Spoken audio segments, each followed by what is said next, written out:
ಒಂದ್ ಕಡೆ ತಮ್ಮ ವೈಯಕ್ತಿಕ ಜೀವನದ ಬಗ್ಗೆ ಬಹಳಷ್ಟು ಆಕ್ರೋಶವನ್ನ ಹೊರ ಹಾಕ್ತಾ ಇದ್ರು ನಟ ಜಯಂ ರವಿ ಅವರು. ಅವರ ವೈಯಕ್ತಿಕ ಬದುಕಿಗೆ ಈಗ ಮತ್ತೊಂದು ಟ್ವಿಸ್ಟ್ ಸಿಕ್ಕಿದೆ. ಜಯಂ ರವಿ ಜೊತೆ ಬ್ರೇಕಪ್ ಮಾಡ್ಕೊಂಡಿದ್ದಾರೆ ಪ್ರೇಯಸಿ ಕೆನಿಷಾ. ಸೋಷಿಯಲ್ ಮೀಡಿಯಾದಲ್ಲಿ ಬ್ರೇಕಪ್ ಪೋಸ್ಟ್ ಅನ್ನ ಹಾಕಿದ್ದಾರೆ ಗಾಯಕಿ ಕೆನಿಷಾ ಅವರು.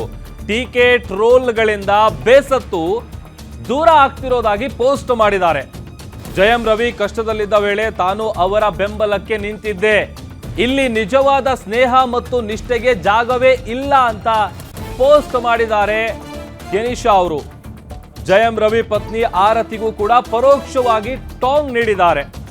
ಜಯಂ ರವಿ ಈಗ ಸಂಪೂರ್ಣವಾಗಿ ನಿಮ್ಮವರೇ ಅಂತ ಪೋಸ್ಟ್ ಮಾಡಿರೋದು ಈಗ ಟ್ವಿಸ್ಟ್ ಸಿಗ್ತಾ ಇದೆ. ಅಲ್ಲದೆ ನಾನು ಚೆನ್ನೈ ತೋರಿತಾ ಇದ್ದೀನಿ ಅಂತೇಳಿ ಹೇಳ್ಕೊಂಡಿದ್ದಾರೆ ಆ ಪೋಸ್ಟ್ನಲ್ಲಿ. ಸಂಗೀತ ಮತ್ತು ಥೆರಪಿ ಕ್ಷೇತ್ರದಿಂದಲೂ ಕೂಡ ನಾನು ದೂರ ಸರಿತಾ ಇದ್ದೀನಿ ಅಂತೇಳಿ ಆ ಪೋಸ್ಟ್ನಲ್ಲಿ ಉಲ್ಲೇಖ ಮಾಡಿದ್ದಾರೆ. ಒಂದು ಕಡೆ ಕಳೆದ ವರ್ಷ ಕೂಡ ಇದೇ ವಿಚಾರಕ್ಕೆ ಸಂಬಂಧಪಟ್ಟಂತೆ ಇವರ ದಾಂಪತ್ಯ ಜೀವನ ಬಹಳಷ್ಟು ಚರ್ಚೆಗೆ ಗ್ರಾಸ ಆಗಿತ್ತು. ಅದರಲ್ಲೂ ಸಾಕಷ್ಟು ಆರೋಪ ಪ್ರತ್ಯಾರೋಪಗಳು ಕೇಳಿಬಂದಿತ್ತು.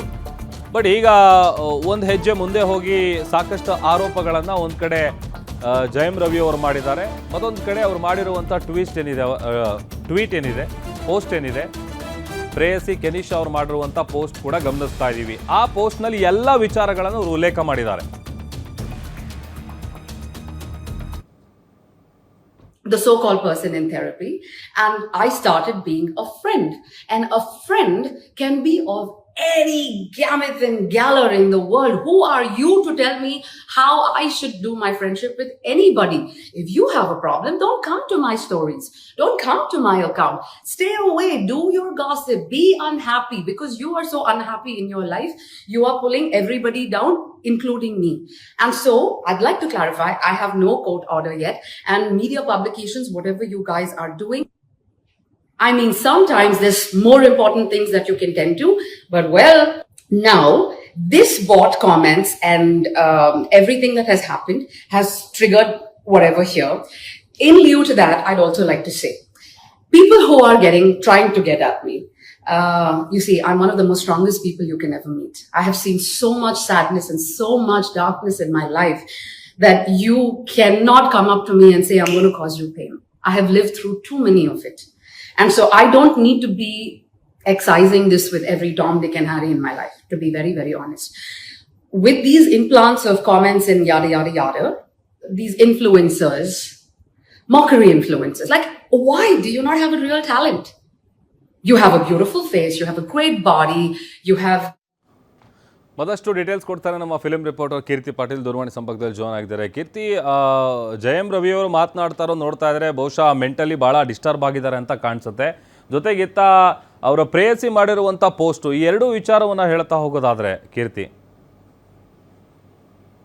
ಪ್ರಭು, ಈಗಾಗಲೇ ನಾವು ನೋಡೋದಾದ್ರೆ ಇವತ್ತು ಜಯಂ ರವಿ ಅವರು ರಿಯಾಕ್ಟ್ ಮಾಡಿರುವಂತದ್ದು ವಿಚ್ಛೇದನದ ಬಗ್ಗೆ ಮೊದಲನೇ ಬಾರಿಗೆ ಮೌನವನ್ನ ಮುರಿದಿರುವಂತದ್ದು. ಇನ್ನು ನಿನ್ನೆ ಅಷ್ಟೇ ಕೆನಿಷಾ ಅವರು ತಮ್ಮ ಹಾಗೂ ಜಯಂ ರವಿ ನಡುವಿನ ಒಂದು ಬಾಂಧವ್ಯ ಏನಿದೆ ಅದು ಪ್ಯೂರ್ ಫ್ರೆಂಡ್ಶಿಪ್ ಅಷ್ಟೇ, ಬೇರೆ ರೀತಿಯಾಗಿ ಕಾಲ್ಪನಿಕವಾಗಿ ಹುಟ್ಟಾಕೊಂಡು ಮಾತಾಡ್ತಿರೋಂಥದ್ದು ಇರ್ಬೋದು, ಜೊತೆಗೆ ಸೋಷಿಯಲ್ ಮೀಡಿಯಾದಲ್ಲಿ ಓಡಾಡ್ತಿರೋಂಥದ್ದು ಈ ಎಲ್ಲ ವದಂತಿಗಳು ನಾನು ಸಹ ಕೇಳಿ ತುಂಬಾ ಬೇಸತ್ತಿದ್ದೀನಿ, ಹೀಗಾಗಿ ನಾನು ಈ ಒಂದು ವಿಡಿಯೋ ಮಾಡ್ತಿದ್ದೀನಿ ಅಂತ ಹೇಳಿದ್ರು. ಜೊತೆಗೆ ಒಂದು ಪೋಸ್ಟ್ ಕೂಡ ಒಂದು ಸುದೀರ್ಘ ಬಗ್ಗೆ ಒಂದು 3 ಲೆಟರ್ ಇರ್ಬೋದು, ಆ ಒಂದು 3 ಪೋಸ್ಟ್ ನಾವು ನೋಡ್ತೀವಿ. ಅದ್ರಲ್ಲಿ ಅಬ್ಸರ್ವ್ ಮಾಡೋದಾದ್ರೆ ಅವ್ರು ಪ್ಯೂರ್ ಆಗಿ ಹೇಳ್ತಾ ಇರುವಂತದ್ದು ಇದು ಫ್ರೆಂಡ್ಶಿಪ್ ಅಷ್ಟೇ, ಸಂಪೂರ್ಣವಾಗಿ ಇನ್ ಮುಂದೆ ಜಯಂ ರವಿ ಅವರು ನಿಮ್ಮವರೇ ಅನ್ನುವಂಥದ್ದನ್ನ ಆರತಿ ಅವರಿಗೆ ಅವರು ಪರೋಕ್ಷವಾಗಿ ಅಲ್ಲಿ ಹೇಳಿರುವಂತದ್ದು. ಜೊತೆಗೆ ನಾನು ಗಾಯಕಿಯಾಗಿ ಹಾಗೂ ಸ್ಪಿರಿಚುವಲ್ ಹೀಲರ್ ಆಗಿ ಏನ್ ಕೆಲಸ ಮಾಡ್ಕೊಂಡ್ ಬಂದಿದ್ದೀನಿ ಇಷ್ಟು ವರ್ಷ, ನಾನು ಈ ಒಂದು ವೃತ್ತಿಯನ್ನು ಕೂಡ ನಾನು ತ್ಯಜಿಸ್ತಿದ್ದೀನಿ ಅನ್ನುವಂಥದ್ದನ್ನ ಅವ್ರು ಹೇಳ್ತಾರೆ. ಟೋಟಲ್ ಆಗಿ ನಾನು ಚೆನ್ನೈನೇ ಬಿಟ್ಟು ಹೋಗ್ತೀನಿ, ನನಗೆ ಈ ಒಂದು ಇಕ್ಕಟ್ಟಿನ ಪರಿಸ್ಥಿತಿಯಲ್ಲಿ ಇರಕ್ಕೆ ಇಷ್ಟ ಇಲ್ಲ, ನನಗೆ ಪೀಸ್ಫುಲ್ ಮೈಂಡ್ ಬೇಕು, ಯಾವ ರೀತಿ ಒಂದು ಸಂಬಂಧಗಳನ್ನ ಕಟ್ಟಕ್ ಹೋಗ್ಬೇಡಿ ಅನ್ನುವಂಥದ್ದನ್ನ ಅವ್ರ ಪೋಸ್ಟ್ ಅಲ್ಲಿ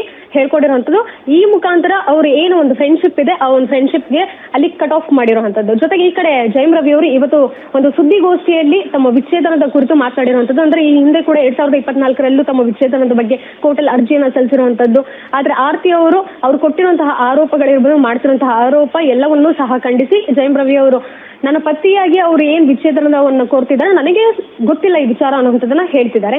ಇಷ್ಟು ವರ್ಷಗಳ ಕಾಲ ನಾನು ಏನ್ ಸಹಿಸ್ಕೊಂಡ್ ಬಂದಿದ್ದೀನಿ ಇದೆಲ್ಲವೂ ಸಹ ಮಕ್ಕಳಿಗೋಸ್ಕರ ಅಷ್ಟೇ, ನನಗೆ ಚೂರು ಇಷ್ಟ ಇಲ್ಲ ನನ್ನ ಹೆಂಡತಿ ಜೊತೆ ಬಾಳೋದಕ್ಕೆ, ಆಕೆ ಕೊಡುವಂತಹ ಮಾನಸಿಕ ಕಿರುಕುಳ ಇರ್ಬೋದು ಪ್ರತಿದಿನವೂ ನಾನು ಅನುಭವಿಸ್ತಾ ಇದ್ದೀನಿ. ನನಗೇನಾದ್ರೂ ವಿಚ್ಛೇದನ ಸಿಗ್ಲಿಲ್ಲ ಅಂತ ಹೇಳಿದ್ರೆ ನಾನು ಸಿನಿಮಾಗಳನ್ನೇ ಮಾಡಕ್ ಹೋಗಲ್ಲ, ಸಿನಿಮಾ ಈ ಒಂದು ವಿಚ್ಛೇದನ ಸಿಗೋವರೆಗೂ ನಾನು ತಾತ್ಕಾಲಿಕವಾಗಿ ಸಿನಿಮಾ ರಂಗಕ್ಕೆ ಫುಲ್ ಸ್ಟಾಪ್ ಇಡ್ತೀನಿ ಅನ್ನುವಂಥದ್ದನ್ನ ಜಯಂ ರವಿ ಅವರು ಹೇಳ್ತಿರೋದು. ಅಂದ್ರೆ ಈ ಹಿಂದೆ 23 ವರ್ಷಗಳ ಈ ಒಂದು ಜರ್ನಿ ಇರ್ಬೋದು, ಸಿನಿಮಾದಲ್ಲಿ ಮಾಡಿರುವಂತಹ ಸಾಕಷ್ಟು ಸಿನಿಮಾಗಳು, ಪೊನ್ನಿಯಿನ್ ಸೆಲ್ವನ್ ಅಂತ ಹಿಟ್ ಸಿನಿಮಾ ಕೊಟ್ಟಂತಹವರು, ಆ ರೀತಿಯ ಒಂದು ವರ್ಸಟೈಲ್ ಆಕ್ಟರ್ ಬಾಯಲ್ಲಿ ಬಂದಿದ್ದಂತಹ ಈ ಮಾತು ಈಗ ಎಲ್ಲ ಕಡೆ ಸಂಚಲನವನ್ನ ಮೂಡಿಸ್ತಿರುವಂತದ್ದು. ಅದರಲ್ಲೂ ಸಹ ತಮಿಳು ಇಂಡಸ್ಟ್ರಿಗೆ ಎಲ್ಲ ಒಂದು ರೀತಿ ಶಾಕಿಂಗ್ ಹೇಳಿಕೆ ಕೊಟ್ಬಿಟ್ರು ಜಯಂ ರವಿ ಅವರು. ಏನಾದ್ರು ದೃಢ ನಿರ್ಧಾರ ತಗೊಂಡ್ಬಿಟ್ರ ಅಥವಾ ಯೋಚನೆ ಮಾಡಿ ಮಾತಾಡ್ತಾ ಇದ್ರೆ? ಯಾಕಂದ್ರೆ ಆ ವಿಡಿಯೋ ಬೈಟಲ್ಲಿ ನಾವು ಅಬ್ಸರ್ವ್ ಮಾಡೋದಾದ್ರೆ ಅವರಲ್ಲಿ ಇರುವಂತಹ ಎಮೋಷನಲ್ ಫ್ರಸ್ಟ್ರೇಷನ್ ಇರ್ಬೋದು, ಕಣ್ಣೀರ ಮುಖಾಂತರ ಹೊರ ಹಾಕಿದ್ದಾರೆ. ಯೂಶಲಿ ಪ್ರಭು ಅವರೇ, ನೀವು ಅಬ್ಸರ್ವ್ ಮಾಡ್ಬೋದು, ಹುಡುಗರು ಅಷ್ಟು ಬೇಗ ಕಣ್ಣೀರ್ ಹಾಕೋದಿಲ್ಲ. ಆದ್ರೆ ಜಯಂ ರವಿ ಅವರು ಕಣ್ಣೀರ್ ಹಾಕ್ತಿದ್ದಾರೆ ಅಂತ ಹೇಳಿದ್ರೆ ಅವರು ಯಾವ ರೀತಿ ಮಾನಸಿಕ ಒಳಗಾಗಿರಬಹುದು, ಆ ಒಂದು ಫ್ರಸ್ಟ್ರೇಷನ್ ಇರಬಹುದು, ಎಮೋಷನಲ್ ಇಂಬ್ಯಾಲೆನ್ಸ್ ಅವ್ರ ಫ್ಯಾಮಿಲಿನಲ್ಲಿ ಆಗ್ತಿರುವಂತದ್ದು ಎಲ್ಲವನ್ನೂ ಸಹ ಇವತ್ತು ಸುದ್ದಿಗೋಷ್ಠಿಯಲ್ಲಿ ಅಷ್ಟು ಕ್ಯಾಮ್ರಾಗಳ ಮುಂದೆ, ಮಾಧ್ಯಮದವರ ಮುಂದೆ ಅವರು ತೋಡ್ಕೊಂಡಿರುವಂತಹ ಅಳಲು ಅದಾಗಿರುವಂತದ್ದು. ಪ್ರಭು, ಓಕೆ, ಥ್ಯಾಂಕ್ ಯು ಕೀರ್ತಿ ನಿಮ್ಮೆಲ್ಲ ಡೀಟೇಲ್ಸ್ಗಾಗಿ.